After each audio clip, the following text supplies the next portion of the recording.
Welcome to our second week of the Deeper Learning Theology course with regards to the New Testament.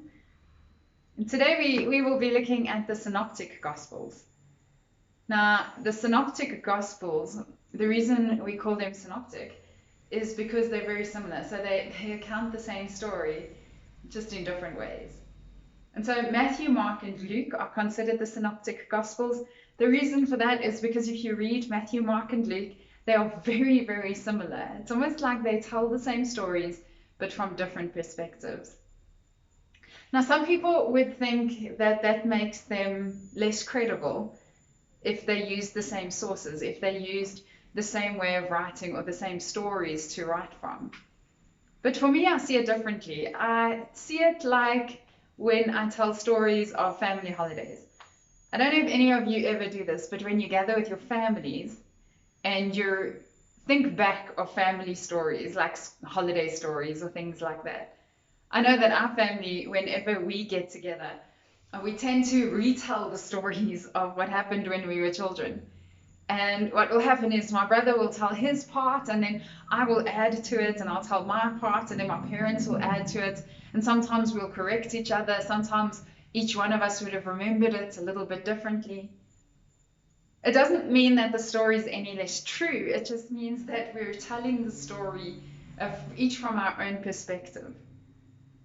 And if my brother, for example, had to have written a book about some of our holidays, and I was going to write a book about the same stories, I think I would read his book and then tell it from my perspective. Now, the Gospels, Matthew, Mark, and Luke, that's kind of what they do. Is each one of them tell the story of Jesus, and they tell it from their perspective. They tell it not that they were necessarily the eyewitnesses of Jesus, but that they were the people that heard the stories, that saw the results of the stories, that journeyed alongside the disciples and the apostles, and they then wrote down these stories of Jesus and Jesus's life, but from their own perspective. From their own purpose, with their own purpose, they write these stories. And so Matthew, Mark, and Luke, we're going to be looking at them together this week. And essentially, it seems as though they all use the same sources. They tell the same stories. They are very similar. John, which we'll look at next week, is completely different. His gospel stands apart from Matthew, Mark, and Luke. And the first gospel that they believe was written was the Gospel of Mark, not Matthew, but actually Mark. Now you might be wondering, how do you know this? How do we know when a gospel was written? And the dating of writing was very scientific to try and discover. So what scholars would do is they would look at a number of things to see when a book or a letter was written. The first thing they'd look at is external sources. In other words, they would look if any other part of history mentions that book. So if, for example, a external writer, so somebody they find writings from, let's say, Josephus or Eusebius, who were historians in the first couple of centuries, if they mention the Gospel of Luke, for example, or the Gospel of Mark, then you know that Luke and Mark has to have been in existence before that time. And so you can kind of find through external sources the latest possible date of a book, because nobody could speak about a gospel that didn't exist yet. Not only do they look at external things, but the scholars also look at internal clues as to when it was written. And the internal clues are interesting. I find it interesting. The first thing that they look at is they look at language. So, for example, if it was written in Greek, it must have been during a time when Greek was very popular in that region. If it was written in Hebrew, if it was written with Aramaic, and they can even tell by the way they used words and languages that they could give it a date. In South Africa, we should know this better than anyone else because, for example, Afrikaans is a very new language. I found out the other day that Afrikaans is the youngest official language in the whole world. And so if we find writings that were written in Afrikaans, we know that it couldn't have been written before, I think it's the 18th century, because that's only when it started being used. And so that's the same with the Bible writings. In addition to that, we know that at some point, particularly when, for example, the English and the Afrikaans were at war with one another, there's no ways that an English writer would have used Afrikaans words interspersed and vice versa. Whereas today, we would often find people using the word lekker or, yebo or things like that, words that are very truly South African. Braai. And so by the language, they can tell generally when it was written roughly, and they can even tell in what region it was written. In addition to that, when scholars try and discover a date, they look inside the text and they try and look for clues, things that they would speak about that we can mark as historical. So, for example, when the temple was destroyed in the year 70 after Christ, 70 in the Christian era, then we know that if a Bible book or a letter mentions the destruction of the temple in the New Testament, the Second Temple, then we know that it has to have been written after that event. And so that's how scholars take all these different, they look at external evidence, they look at internal evidence, and they can kind of give a rough estimate of when things were written. And so the scholars mostly believe that Mark was actually the first gospel written. Mark was the first gospel written, and it seems like he had access to other sources as well, particularly what they call the Q source. And then Matthew and Luke seem to have used not only the Q source that we see in Mark, but they seem to have used some of Mark's gospel, referred to some of the stories in Mark's gospel as well, as they then write their own gospel. Now Mark's gospel is interesting, and it was written around about the year 70. Now the year 70 Christian era, that was when the Jews and the Romans were at war. So they were in massive conflict. It was around that time that they actually destroyed the Second Temple and wiped out Jerusalem again. There was a lot of suffering, there was a lot of war, there was a lot of death. Things were chaotic in that season, but there was a lot of suffering. And we can almost see it in Mark's gospel, as Mark now tells the story of Jesus, the life of Jesus, the story of Jesus, the parables of Jesus, the teaching of Jesus. But when you compare Mark's gospel to Matthew and Luke, for example, Mark's gospel it's almost a little bit more condensed, a little bit more summarized, if I could put it that way. But something that Mark focuses on hugely is the passion narrative.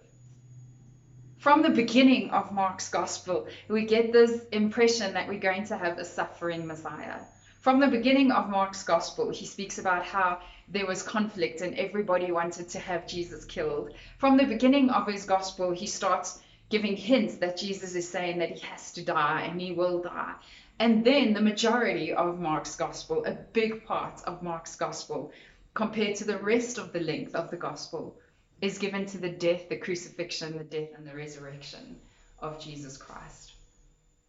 You see, for Mark, his main focus is that moment. For him, that's what's important. And if his gospel was written in this time when things were chaotic, when there was war, when there was suffering, when there was destruction, it makes sense, because what Mark's saying is that we have a Messiah that understands. He's saying we have a Messiah that knows what it is to suffer. We have a Messiah that knows what it is to endure loss. We have a Messiah that knows what you are going through. And just because there's suffering and destruction and war does not mean that God is not at work. Because it was in that God did the greatest work in Jesus Christ. And so if you read Mark's gospel, and I really hope that we do, I really hope that after this, we'll spend some time in the gospels and read it from this perspective and just look at how Mark's gospel is very much the passion gospel, the gospel all about the death, the resurrection of Jesus Christ. Now, Matthew's gospel, they believe, was written a little bit later. than Mark's gospel. Matthew's gospel, they believe, was written around about 80 after Christ. And what happened in that time within the Jesus movement is quite crucial. You see, it was around about 80 in the Christian era that now that the temple has been destroyed, now that Jerusalem has been destroyed, the whole Jewish religion needed to find a new way of worshipping.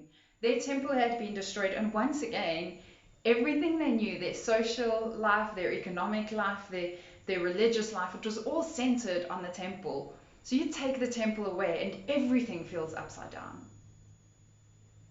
And so the Jews needed to gather together and find a new way of identifying themselves and their religion. And so in the year 80 in the Christian era, what they did is they had a big council at a place called Jamnia. And at this point, the Pharisees were very much in control. They had a massive influence because the priests had almost lost some of their power because all of their power and influence was centered on the temple. And so the Pharisees stepped up and started saying things like, through our ritual laws, through our cleanliness, this is how we connect with God. And they started being involved in the synagogues, and they really started finding their place. But at this council at Jamnia, what they decided is that in order for them to keep on and hold on to their religion, to their Judaism, to their Jewish roots, even in the midst of this new crisis, they needed to weed out all the sects of the Jewish religion. And so they started looking at which groups agreed with them and which ones didn't. And at that council, they decided that this Jesus movement, the people that followed the way of Jesus, were no longer considered part of the Jewish faith. And so they kicked all Christians. They ostracized them, they kicked them out, they removed them from being considered part of the Jewish faith. Up until this point, there was very little distinction between the Jews and the Christians. Christians weren't a religion.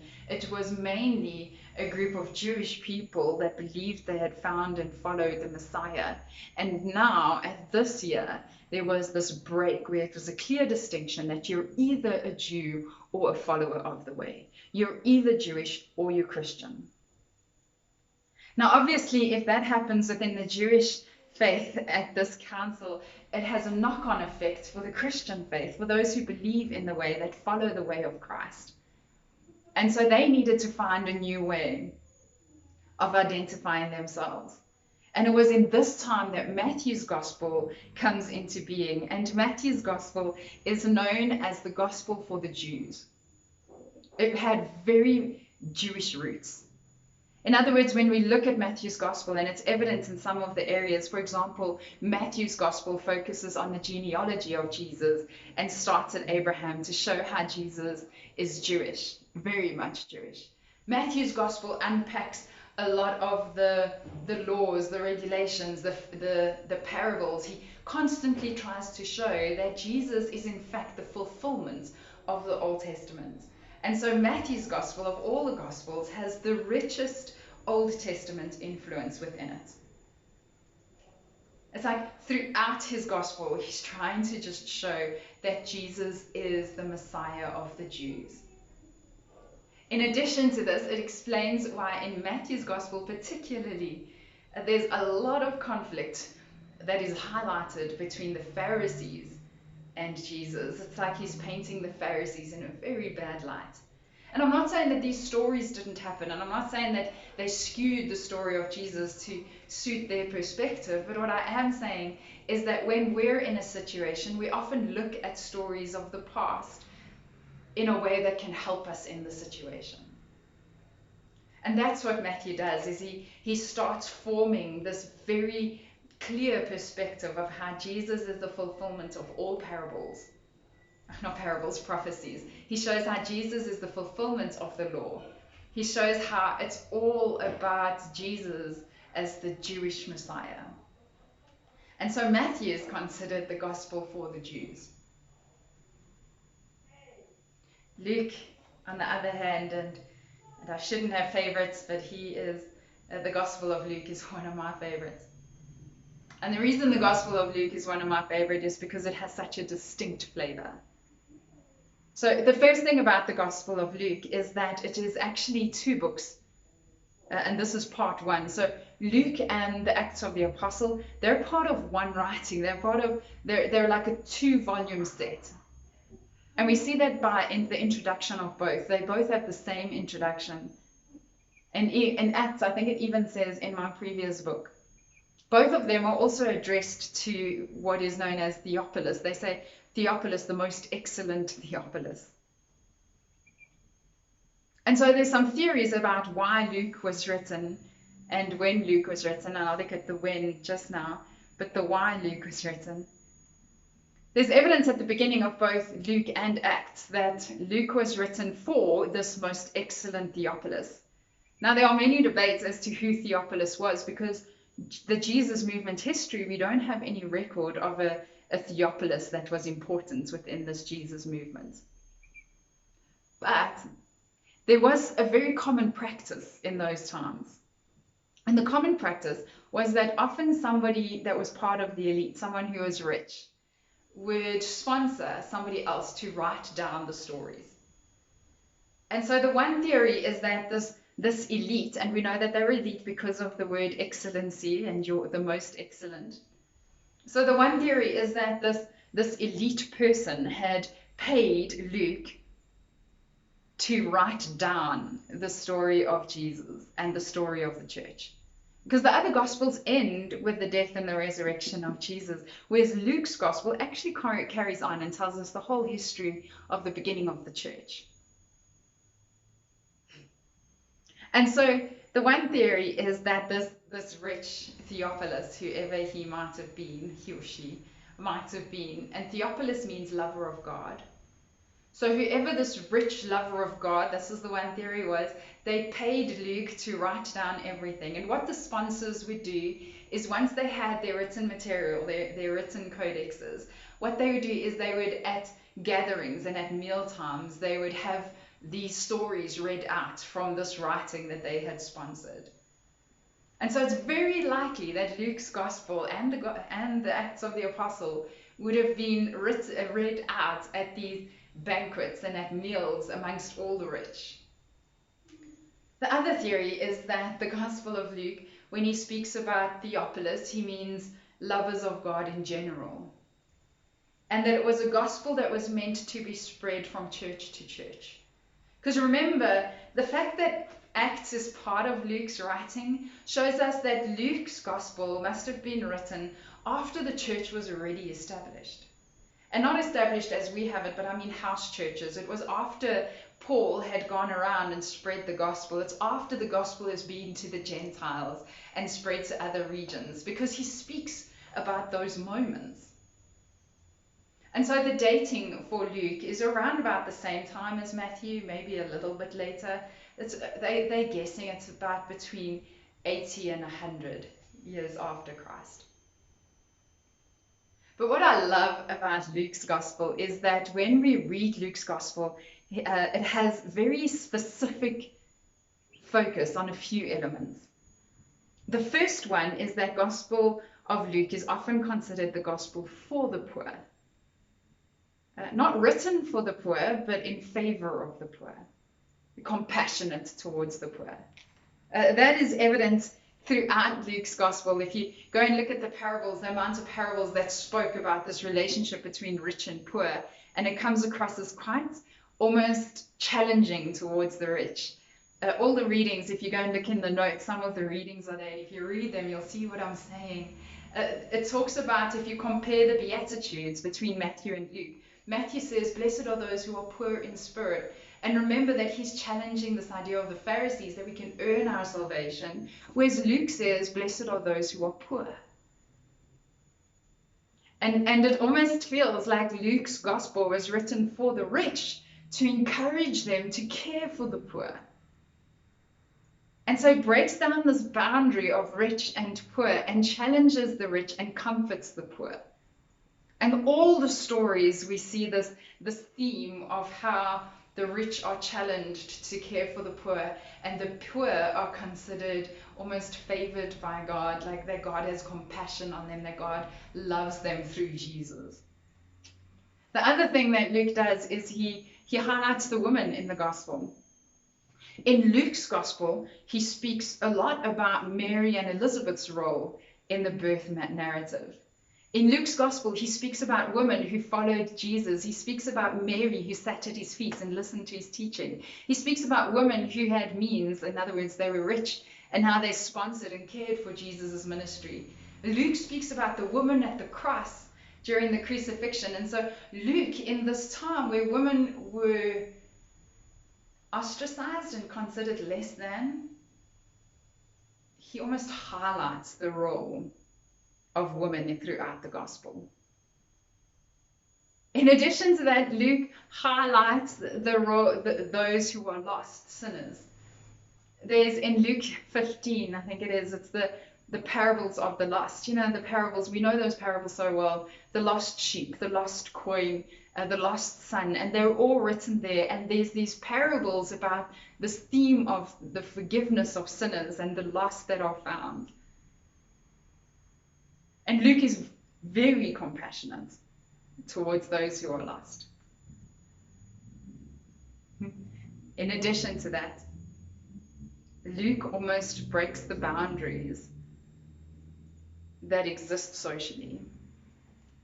So he almost shows that the gospel, this message of Jesus, was not only for the Jews, but for all people. And so he shows a unique ministry to the Gentiles, to those who are not considered the favored by God, the chosen nation. Even in his genealogy, Matthew ends his genealogy at Abraham to show that Jesus is very Jewish. Whereas what Luke does is he takes it back from Abraham and he goes all the way to Adam. And the reason he goes all the way to Adam is because Adam was considered not just the father of the Jews, but the fathers of all people. He represented all humanity. And so Luke shows through that the gospel is meant for all people, not just the Jews. One of my favorite discoveries is this in Luke chapter 10. After this, the Lord appointed 72 others and sent them 2 by 2 ahead of him to every town and place where he was about to go. Some translations say 70 others. He told them, the harvest is plentiful, but the workers are few. Ask the Lord of the harvest, therefore, to send out workers into his harvest field. Go, I am sending you out like lambs among wolves. Do not take a purse or bag or sandals. Do not greet anyone on the road. He then goes on, and it's the story of how Jesus sends out these 70 disciples to go from house to house and minister to them.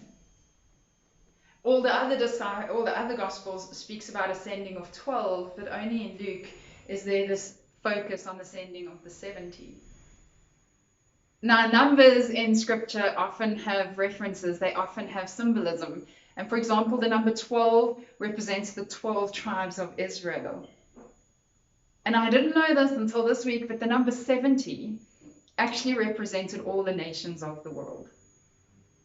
And so when Luke tells the story of Jesus sending out the 70 disciples, it's so exciting because it shows that he's about sending them out, not just to the 12, but to all nations. And that's the story of Luke, is Luke focuses very much, if I could summarize it, it's almost like Luke focuses on the underdog. He writes to the rich, but highlights the poor. He highlights the role of women. He highlights the foreigners and those who are non-Jewish. He shows how those boundaries are called to be broken down and that we're all one church. He highlights the sinners and the lost. And I love Luke's gospel because it's very much the gospel for the underdog.